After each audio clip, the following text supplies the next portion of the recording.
Malar's kitchen பார்க்கும் உங்கள் அனைவருக்கும் என்னுடைய அன்பான வணக்கம். இன்றைக்கி 10 நிமிஷத்தில் எப்படி சூப்பராக நல்ல காரசாரமாக இட்லி பொடி பண்ணலாம் அப்படின்னு தான் நம்ம பார்க்க போகிறோம். இந்த இட்லி பொடி இட்லி, தோசை இது எல்லாத்துக்குமே ரொம்ப சூப்பராக பர்ஃபெக்டாக இருக்கும். ஸோ வாங்க இந்த சூப்பரான நல்ல டேஸ்டான இட்லி பொடி நம்ம எப்படி அரைக்குதுன்னு முதல்ல பார்க்கலாம். ஸ்டவ் ஆன் பண்ணி பேனில் முதல்ல வரமிளகாவை வறுத்துக்கலாம். நான் ஒரு 20 வரமிளகாய் எடுத்திருக்கேன்.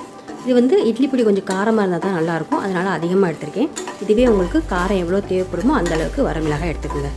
இதை லைட்டாக வாசனை வர வரைக்கும், வறுபட்ட வாசனை வர வரைக்கும் நல்லா வறுத்துக்கலாம். இப்போ வரமிளகாவை நல்லாவே வறுபட்டுருச்சு. இதை தனியாக ஒரு பிளேட்டில் மாற்றி வச்சிடலாம். இப்போது அதே பேனில் அரைக்கப் அளவுக்கு கருப்பு எள்ளு எடுத்திருக்கேன். நீங்கள் கருப்பு எள்ளுக்கு பதிலாக வெள்ளை எள்ளும் சேர்த்துக்கலாம், நல்லாயிருக்கும். இதை நல்லா வாசனை வர வரைக்கும் வறுத்துக்கலாம். எள்ளு வறுக்கும்போது வெடிக்கும், அதனால் பார்த்து வறுத்துக்குவோம்.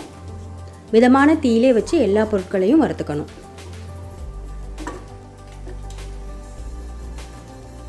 இதுவும் நல்லா வறுபட்ட வாசனை வந்துடுச்சு. இதையும் தனியாக பிளேட்டில் மாற்றி வச்சிடலாம். இப்போ அதே பேனில் 1 கப் அளவுக்கு கடலைப்பருப்பு சேர்க்குறேன்.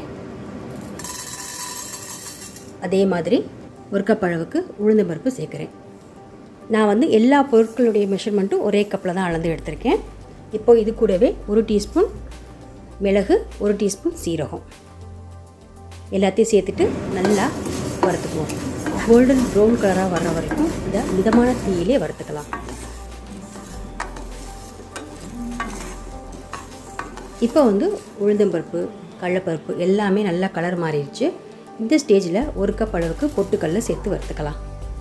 இது கூடவே கொஞ்சமாக ஒரு 2 கைப்பிடி அளவுக்கு கருவேப்பிலை இலைகளை சேர்த்துட்டு இதையும் வறுத்துக்குவோம்.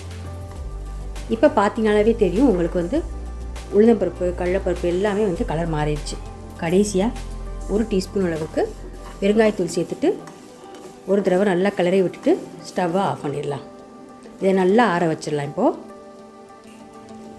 நல்லா ஆறின பின்னாடி இதை மிக்ஸி ஜாரில் சேர்த்துட்டேன். இப்போது இதுக்கு தேவையான அளவு உப்பையும் சேர்த்துட்டு இதை நல்லா ரொம்ப நெய்ஸாக இல்லாமல் குறைன்னு அரைச்சிக்கலாம். அரைச்சாச்சு பாருங்கள். இவ்வளோதாங்க, சூப்பரான இட்லி பொடி ரெடி ஆயிடுச்சு. 10 நிமிஷத்தில் சீக்கிரமே ரெடி பண்ணிடலாம். ரொம்ப டேஸ்ட்டாக இருக்கும். இட்லி, தோசை எல்லாத்துக்குமே சூப்பராக இருக்கும். ஸோ நீங்களும் இதை ட்ரை பண்ணி பாருங்கள். எப்படி இருந்ததுன்னு கமெண்ட்ஸில் சொல்லுங்கள். இந்த வீடியோ உங்களுக்கு பிடிச்சிருந்துச்சுன்னா வீடியோக்கு லைக் பண்ணுங்கள், ஷேர் பண்ணுங்கள். அப்புறம் இது வரைக்கும் நீங்கள் மலர்ஸ் கிச்சனுக்கு சப்ஸ்கிரைப் பண்ணலன்னா மறந்துடாமல் சப்ஸ்கிரைப் பண்ணிடுங்க.